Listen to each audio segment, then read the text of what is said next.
টিএমসির হারমাদ বাহিনী এসে বলছে সেইখানে আমরা পার্টি অফিস বানাবো। এই যে রাইট টু প্রপার্টি আমাদের একটা অন্যতম ফান্ডামেন্টাল রাইটের মধ্যে পড়ে। কারুর জমি যে কেউ চাইলে যখন তখন তো দখল করা যায় না। শ্যামল দাস সেক্রেটারি সেই এসে বলছে এটা ক্লাব হবে, এখানে পার্টি অফিস হবে, এ জায়গা তোদের নয়, এটা খাস জায়গা।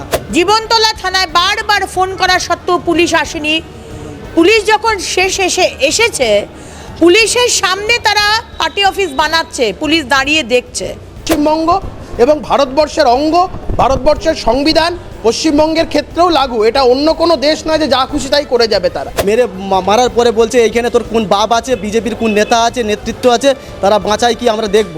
ক্যানিংয়ে এক বিজেপি কার্যকরের উপর তৃণমূলের গোষ্ঠীর হামলা, তার উপর অত্যাচার এবং তার বাড়ির পাশে জায়গা দখল করে সেখানে তৃণমূল পার্টি অফিস তৈরি করার অভিযোগে আজকে হাইকোর্টে মামলা দায়ের করা হচ্ছে এবং সেখানে উপস্থিত রয়েছেন বিজেপির রাজ্য সাধারণ সম্পাদিকা অগ্নিমিত্রা পাল এবং তার পাশাপাশি রয়েছেন আইনজীবী কৌস্তব বাগচি এবং তার পাশাপাশি সেই পরিবারের সদস্যরা উপস্থিত রয়েছেন। তারা আজকের এই মামলা নিয়ে কি বলছে চলুন তাদের কাছ থেকে সরাসরি জেনে নেব।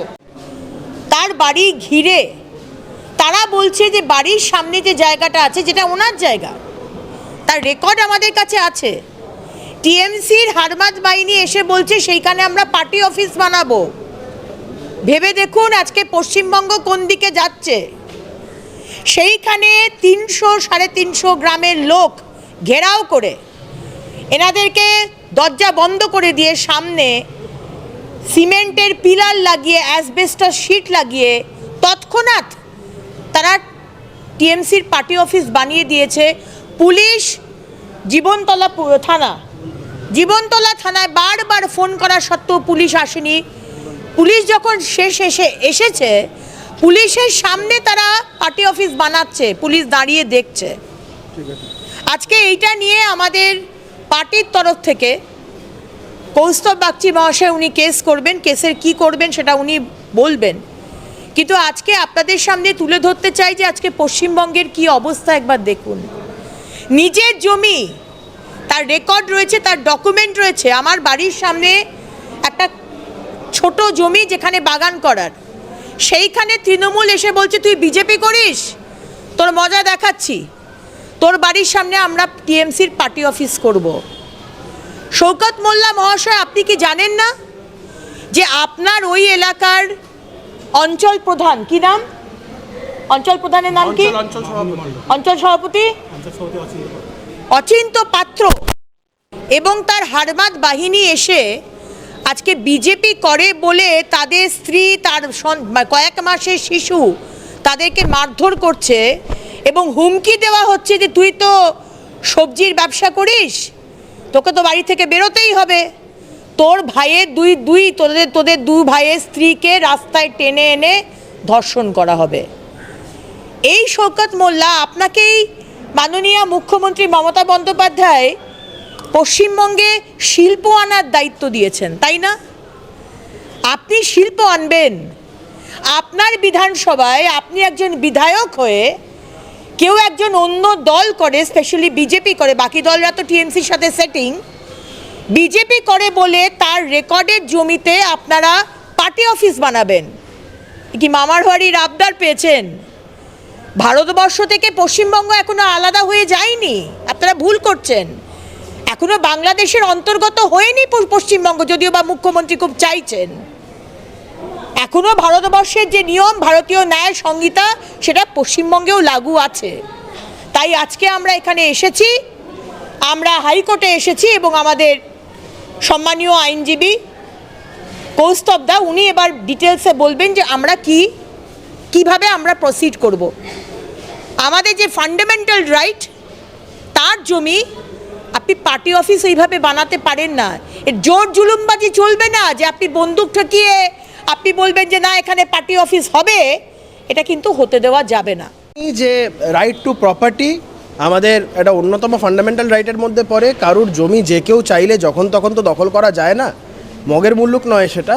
গতকাল যে ঘটনা ঘটেছে এবং বিগত কয়েকদিন ধরেই এই ঘটনা ঘটেছে, পরিবারটিকে ভীত সন্ত্রস্ত করে বাড়ির মহিলাদের রেপের হুমকি দেখিয়ে বাড়ির সামনের যে জমিটি, সেই জমিটিকে জবরদখল করে এই ঘটনা ঘটানো হচ্ছে। এবং এই ধরনের ঘটনার সাথে জড়িত শাসক দলের একজন বিধায়ক।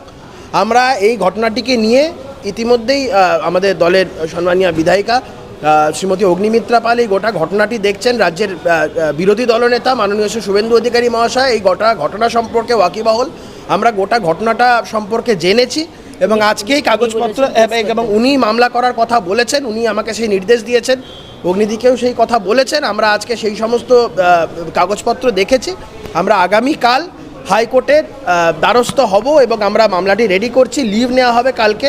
আমরা এই বিষয়টা নিয়ে এবং সেখানে শওকত মোল্লার তার যে রোল এবং সেটাও কোর্টের কাছে তুলে ধরবো। আমরা এই জিনিস চলতে পারে না, এটা পশ্চিমবঙ্গ এবং ভারতবর্ষের অঙ্গ, ভারতবর্ষের সংবিধান পশ্চিমবঙ্গের ক্ষেত্রেও লাগু। এটা অন্য কোনো দেশ নয় যে যা খুশি তাই করে যাবে তারা। যাই হোক, আমরা এই বিষয়টি নিয়ে কোর্টের দ্বারস্থ এবং আমাদের দৃঢ় বিশ্বাস আমরা কোর্টের কাছে ন্যায় বিচার পাবো। আর ঠাকুরদার রায়ত্রী সম্পত্তি সেটা হচ্ছে আমার বাবার। এখন আমার হচ্ছে বাবার সম্পত্তির উপরে জোর জবরদস্তি দখল করতে, বাবার সম্পত্তির উপরে কিছু ঘাস হয়, বাগানে ঘাস হয়ে যাওয়ার পরে পরিষ্কার করতে যায় আমার বাবা এবং মা। হঠাৎ টিএমসির হারমাত বাহিনী এসে আমার বাবার উপরে আমার মার উপরে প্রচুর মারধর করে। নাম বলো, কার নেতৃত্বে? অচিন্ত পাত্র, দুলাল কয়াল এবং হোসেন শেখের নেতৃত্বে ওই জায়গায় জোর জবরদস্তি দখল করতে এসেছিল।